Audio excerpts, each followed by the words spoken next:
The sky was clear over the quiet farming colony of Duskfield. The suns were setting, painting the fields gold and red. People were finishing their day's work, cleaning tools and preparing for evening rest.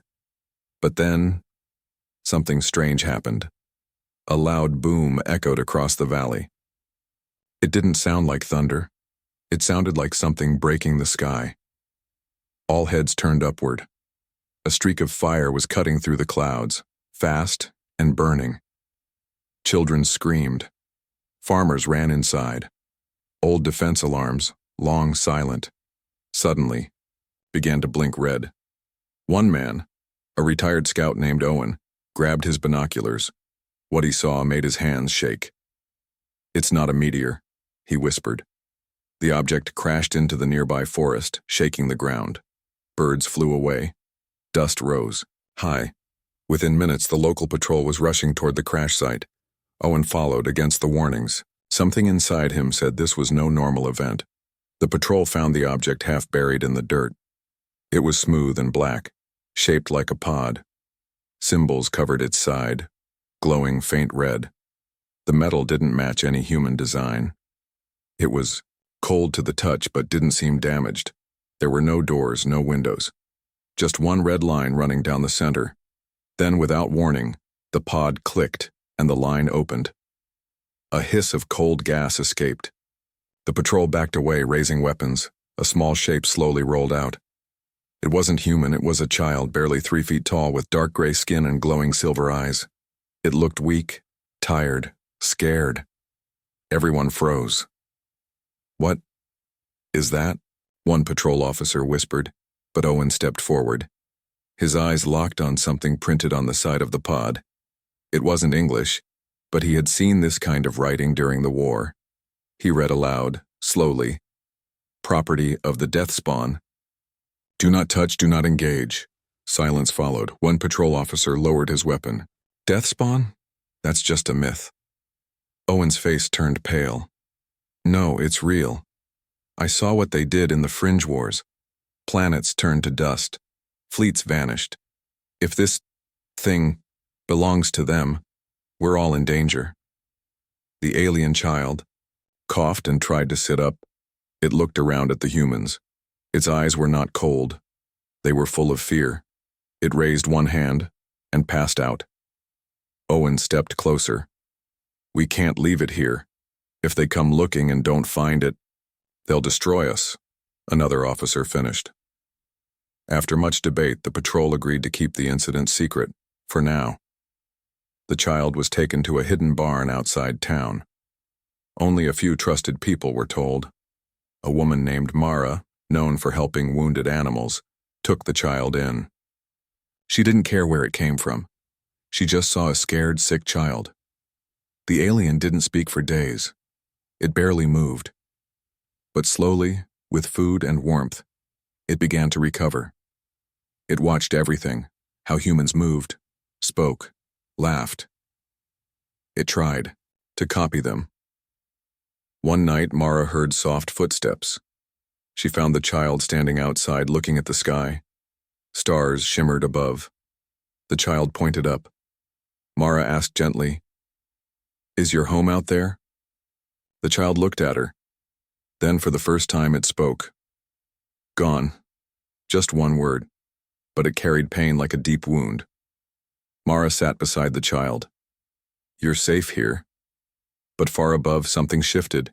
In deep space, at the edge of the galaxy, massive ships moved through the void. Their hulls were black as shadow. Their engines left no heat.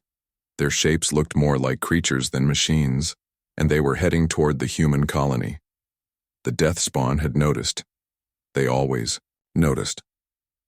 Back on the planet, the humans didn't know what was coming, but the child did. That night it didn't sleep.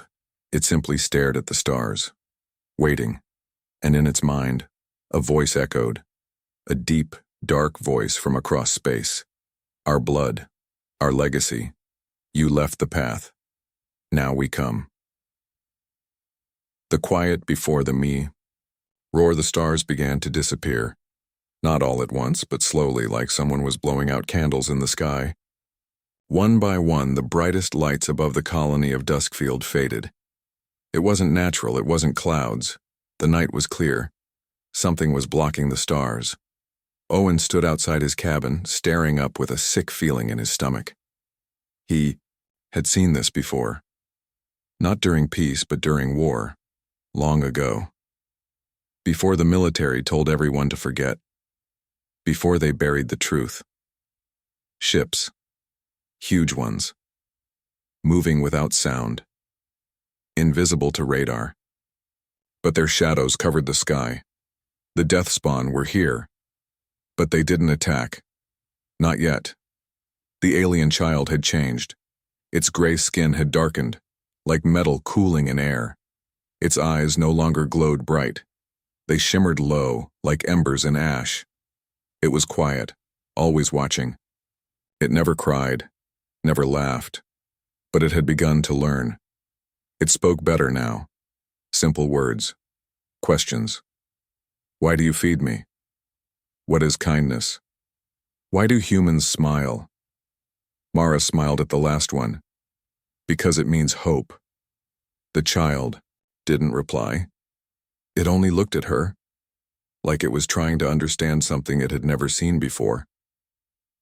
3 days after the stars began to vanish, the colony received a signal. Not from Earth, not from any known channel. The message was short. No voice. Just a pulsing symbol on screen. A black claw, holding a broken planet. Owen's face turned white. It's them. They're warning us. They're not firing. Why not? The mayor asked. Owen looked at the child. Because they want something back. In the barn, the child sat still as the humans debated. Maybe we give it back, said one farmer. Send it out into the desert. Let them pick it up and leave. They won't leave, Owen said sharply. They never leave survivors. If they're waiting, it means they're watching. But why leave a child here in the first place? Mara asked. The answer came from the child itself. I was left on purpose. Everyone turned to it. It had never spoken during a meeting. Before the child stood, eyes dim but calm. I was broken, weak. I felt fear. My kind do not allow fear. So they left me. Owen stepped forward. To die? The child nodded. Or to change? Silence fell. Far above, orbiting in the black, the death spawn fleet sat still. No movement, no signals. Just massive ships in formation like statues of war waiting for someone to make a mistake. Then something terrifying happened. One of Earth's nearby outposts, Colony 9, sent a distress call. Screaming, gunfire, static, then silence. Gone, erased in seconds. The message had only one clear image before it ended. A black figure walking through fire, its eyes glowing silver. Exactly like the child. Back in Duskfield, panic spread. We're next. Burn the creature. They'll kill us all. A mob formed outside the barn. Mara stood between them and the door, arms wide. This child is not your enemy. Owen aimed his old plasma rifle at the sky. We have to think smart. That attack wasn't random. It was a message. The child opened the door and walked outside. Everyone went silent. It looked at the crowd and said only one thing. I don't want to become like them. Suddenly, every communicator in the colony lit up. Another signal. But this one was different. A deep, alien voice filled every speaker. Low, cold, and slow. You raised what we rejected. We now watch. We now decide. Show us your worth before the stars go dark. That night, as the people of Duskfield slept uneasily, the child stood alone on the roof of the barn. It looked up at the stars. The sky was darker now. More stars had vanished. More ships above, and in the shadows of orbit, something stirred. Bigger than any ship. Older than any machine. A shape that didn't belong in this universe. The death spawn had brought their ancient judge, and time was running out.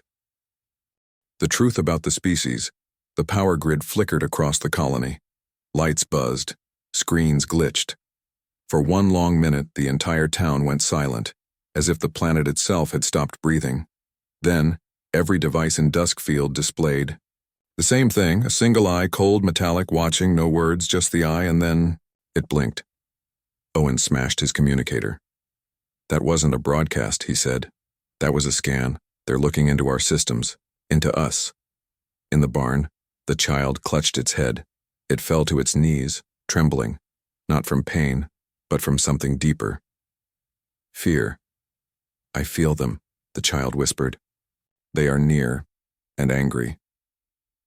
That night, Owen pulled out a sealed metal box from under his floor. Inside was a worn data tablet, locked, encrypted, and forbidden by Earth Command. He hadn't opened it in 20 years. Not since the Fringe massacres. He powered it on and called Mara and the others. "You want to know what the death spawn really are?" he said. "Then watch." The screen showed old, hidden footage. A burned moon. Crushed fleets. Whole cities turned to dust. Without a sound, and then they appeared. Deathspawn soldiers. Tall, sleek, terrifying. No mouths, no emotion. Moving as one. Weapons fused into their arms. Ships that grew like living things. Their armies didn't march. They flowed, like shadows across fire. "They don't fight to win," Owen explained. "They fight to erase, to cleanse. Their goal isn't conquest, it's silence. They call it the Great Stillness, a galaxy without war, without noise, without life." Someone whispered, "How do you stop them?" "You don't," Owen replied.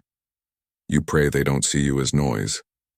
The footage ended with something worse, an image of the same black pod that landed in Duskfield, but opened in another world. And inside it, another child, like the one now among them. But this one didn't cry. It screamed, and the planet burned. Owen looked at the current child. "You were designed for war, weren't you?" The child stood quiet. Then it nodded once. "Yes, but I feel different now." Far above, something massive began to move. The ancient judge ship, hidden in the death spawn fleet, activated. Its shape was impossible, folding space around it, warping stars near its hull. The ground on Duskfield shook. Suddenly all life signals across the system dropped. No birds, no bugs, not even microbes. The stars had gone still. "They've begun the trial," Owen said, breathless. "The what?" Mara asked. The child answered. "They will test if I've changed, if I've learned what it means to be human. If I pass, they will leave. If I fail, they erase the system." But the death spawn didn't send soldiers this time. They sent something worse. A voice. It came from inside people's heads, a low, sharp whisper echoing in dreams, vibrating in bones. "Prove that you are not noise." The next day, a group of children playing near the edge of the colony vanished. No signs, no tracks, just silence. Search teams found their toys, their footprints, and symbols burned into nearby trees. Symbols matching those on the death spawn pod. Why would they hurt children? Someone cried. "They didn't," the alien child said softly. "They're not dead. They're being watched, tested, like me." Panic began to grow. The colony leaders voted. Earth Command refused to help. Too risky, too unknown. Some wanted to surrender the child. Others wanted to kill it before the death spawn could decide. The child didn't run. Instead, it stood in front of the people and did something strange. It bowed. I ask, "Not for safety?" it said, voice steady, glowing eyes dim. I ask, "For time, to show I am not what they made me." That night, something new appeared in the sky. A smaller ship. Different. Brighter. Not part of the fleet. It sent only one word. "Remember." Owen stared at it in shock. That's not death spawn tech. That's human. A secret. A hidden project, buried long ago, and now, awakened. In the shadows of space, the judge stirred again. The final test was near, and this time, the whole colony would be judged. The first strike. The sun never rose that morning. The sky stayed black, blacker than night, like something was pressing down on the planet from above. It wasn't just shadow. It was presence. The colony of Duskfield felt it. Every heartbeat slowed. Every breath felt heavier. Something had arrived. At the edge of the atmosphere, a death-spawn assault vessel uncloaked. No warning, no signal. The ship was long, like a blade made of shadow. Its surface shimmered like water, but it reflected nothing. Inside, there were no pilots, no crew, just one, single entity. A hunter. Down in the colony, alarms screamed. Owen ran to the defense tower and looked at the sky. His stomach dropped. "It's not a fleet," he said. "It's a message." The hunter ship wasn't just there to fight. It was there to test. In the barn, the child awoke, gasping. Its skin shimmered, glowing faint silver. "They're here, for me." "You don't have to face them," Mara said. "You're just a child." "No," the child replied. "I was made for this. But now, I choose why." It walked out into the open. The ship began to descend. As the hunter approached, the colony's old defense cannons activated. Owen barked orders. "Charge all railguns, get ready to fire." But the weapons locked, and then froze. The ship had hacked them without touching them. "It's toying with us," Owen muttered, and then it fired. A single energy beam sliced through the valley. No sound, no heat, just disintegration. A quarter-mile of farmland turned to dust in 1 second. People screamed. Buildings shook. The ground cracked. The message was clear. You are nothing. And then something impossible happened. The alien child stepped forward and raised its hand. The hunter ship paused. It sent a thin blue beam, more focused, like a scanner, toward the child. Instead of dodging, the child walked into it. Its body lifted into the air. Everyone held their breath. The child's eyes glowed bright white. And then, the beam reversed. The hunter ship shook. Panels burst open. Black smoke hissed from its hull. Something inside screamed, not metal, not machine, but something alive. The child floated downward, landing softly. The entire colony stared in silence. "What did you just do?" Owen asked. "I showed it fear," the child whispered. But it wasn't over. The ship, damaged and furious, dropped from the sky, directly toward the colony. "Get back," Owen yelled. "It's going to crash into us." But the child stood still. Then it raised both hands. Time seemed to slow. The ship halted. Inches above the ground, cracks spread across its hull. Its core began to glow red, overheating. It was about to explode. The child turned to the sky and screamed one word in an ancient, forbidden language. No one knew what it meant. But the hunter ship did. It powered down. And then, it shattered. Dust. Gone.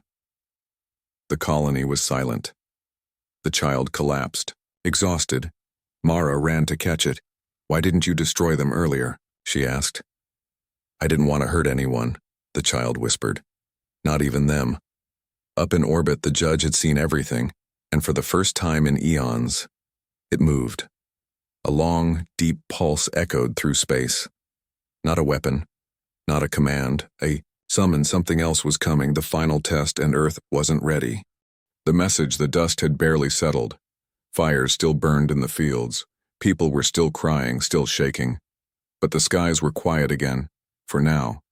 The hunter ship was gone, and the child was asleep. Inside the colony command center, Owen stood in front of the shattered defense screens. Half the systems were still down. The damage had been precise. Surgical. The death spawn hadn't wanted to kill them all. They had wanted to watch, and now, they had seen. Mara stood over the child, wiping the ash from its small face. Its skin flickered, gray, then silver, then dim. The power it used was too much. Its body couldn't hold it long. Owen spoke quietly. It's trying to be human, but the more human it becomes, the more its kind turns against it. Just then, every screen in the colony turned on, but not from Earth, not from Death Spawn, from something in between. The signal was full of static at first. Then it cleared. A single word appeared. Remember. Then a face. It was human. Old, wrinkled, dressed in an Earth command coat. But his eyes, they were not from Earth. They glowed faint gold. He spoke slowly. Project Echo has reached critical point. You have something they fear. Not because it is strong, but because it chose. Owen leaned closer. Who are you? I was one of the first to meet the Death Spawn, the man said. I was there when we realized they were not just weapons. They were broken children. Children raised to destroy, not feel. But one of them didn't want to obey. He looked at the child sleeping nearby. He is the first to refuse the code. Suddenly the signal cracked. Dark symbols crawled across the screens like claws tearing into the message. And then, a second voice appeared. Low, slow, cold. You teach it mercy, but mercy is noise. You teach it love, but love is weakness. We come to erase the teacher. Outside the skies boiled. A shape began to form beyond orbit. A ship, but far too big. It covered the horizon. It blocked not just light, but time. The stars behind it flickered, slowed, and vanished. The judge had spoken. Now came the enforcer, a ship not built to fight, a ship built to end civilizations. Inside the barn, the child woke up, eyes wide, glowing brightly. They sent that? The child whispered. No one survives it. No one ever has. Mara grabbed its hand. Then maybe, no one ever tried something different. The child looked at her, softly. It said, will you still protect me? Owen stepped forward. We won't just protect you, we'll stand with you. In that moment, the child did something strange. It smiled, for the first time. Then from its chest a light burst out, a symbol, the same one that appeared on the Earth command screens earlier. Owen stared. That's not Death Spawn code. That's ours. That's human. The child stood tall, brighter now, its voice no longer small. I have remembered. The enforcer entered orbit. It began charging its core. Time slowed. Air thickened. Gravity trembled. Animals dropped. People fell to their knees. A voice, massive and ancient, rang in their minds. You had your chance. The trial ends now. But then, the sky split. A light from deep space. Not Death Spawn. Not human. Something older. Something forgotten. A third signal joined the war. And with it came one message. You are not alone. The judgment. The sky cracked like glass. It didn't break. It fractured. Ribbons of light swirling through the upper atmosphere as if reality itself was being pulled apart. One moment the stars were still. The next, they twisted into spirals. Fabio. Enforcer had begun its final sequence. The colony was collapsing. Gravity surged, then dropped. Buildings shook, then floated. People screamed as power lines snapped and oxygen levels dipped. The Enforcer didn't need to fire weapons. It just needed to exist. Its presence alone was destroying the laws of nature around it. Inside the command center, Owen grabbed the railings as screens exploded one by one. This is it, he yelled. The judgment. They've made their decision. But we didn't fail, Mara cried. The child changed. And then, the child entered the room, floating. Not walking, floating, like gravity no longer applied. To it. Light swirled around its skin like stars circling a black hole. Its eyes glowed white, not cold, not angry, but awake. I understand now, the child said softly. They aren't judging me, they're judging you. Everyone froze. "What do you mean?" Owen asked. The child turned to the screen where the enforcer loomed above. "I am the test, but not just for me, for humans, for the idea of mercy, emotion, change. They left me here to see what your kind would do." The child pointed upward. "They never believed you'd care." And then, the judge finally spoke again. Its voice shattered every glass panel, rattled bones, and echoed across minds. Not just in the colony, but across space. "The child is proof of deviation. Humanity passed what we could not. But not all death spawn agree." Suddenly, several ships broke away from the main fleet. Rebels, not part of the trial, not following the judge. They were death spawn who still clung to the old way, erase all noise. They opened fire. Plasma beams streaked across the sky. The colony's defense systems were offline. Power dead, shields gone. A direct hit would mean extinction. But the first blast never landed, because the light from deep space arrived. It was not a ship.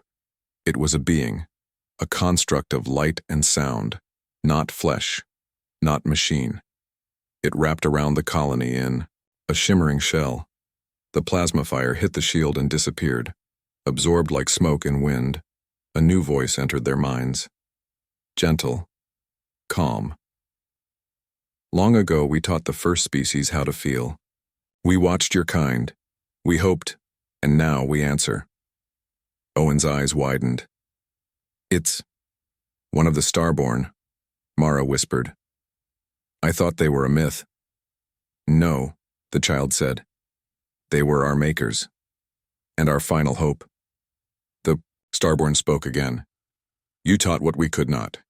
Let this child speak for both kinds. Let the war end. Or begin forever." The judge responded. The enforcer halted. Time bent again, but not from weapons, from choice. In a sudden flash, the child was lifted into space.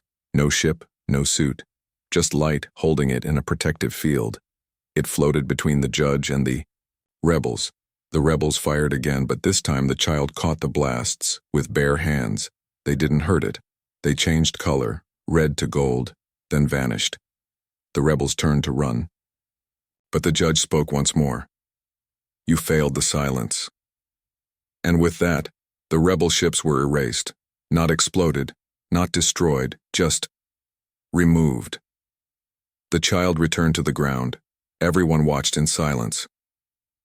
"I am no longer theirs," the child said, "and not fully yours. But I know what I am now. I am proof." The judge's ships began to leave orbit.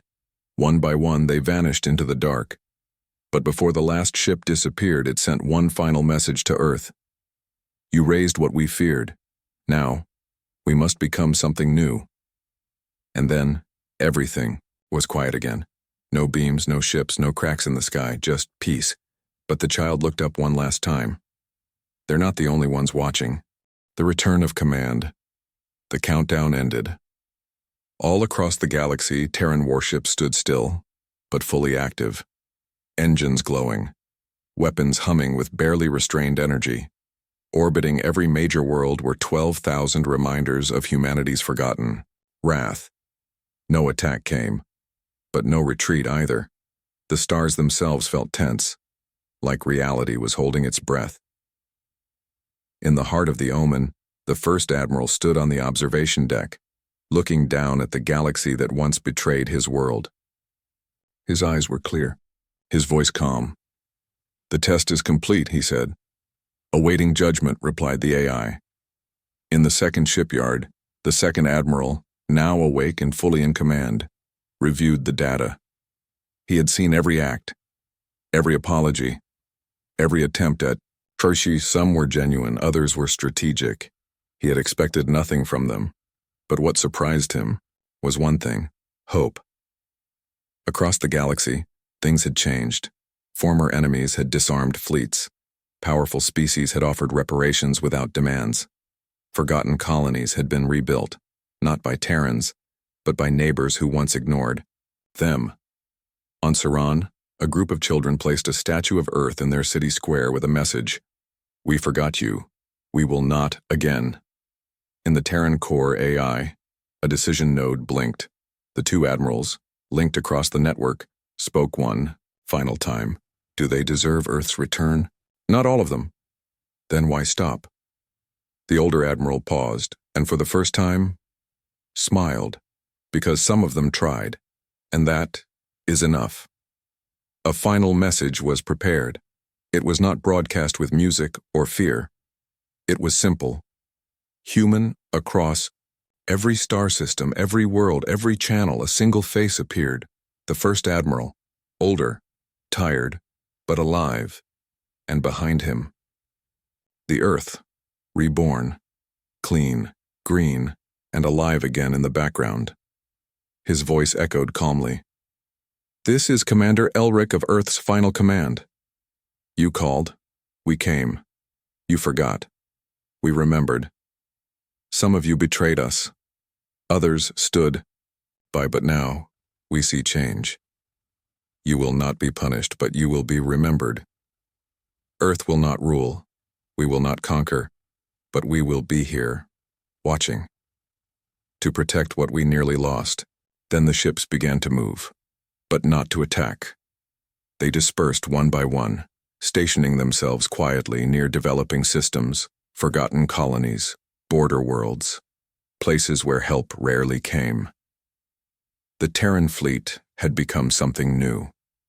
Not a sword, but a shield, and in deep space the Terran AI shut down Protocol Rebirth and opened Protocol Horizon, a new file, a new era, not of revenge, but of return. On Ciron, Val watched the last warship vanish into the stars. His aide asked, "Was that their end?" Val shook his head. No, that was their beginning. Final message. Engraved across the galaxy.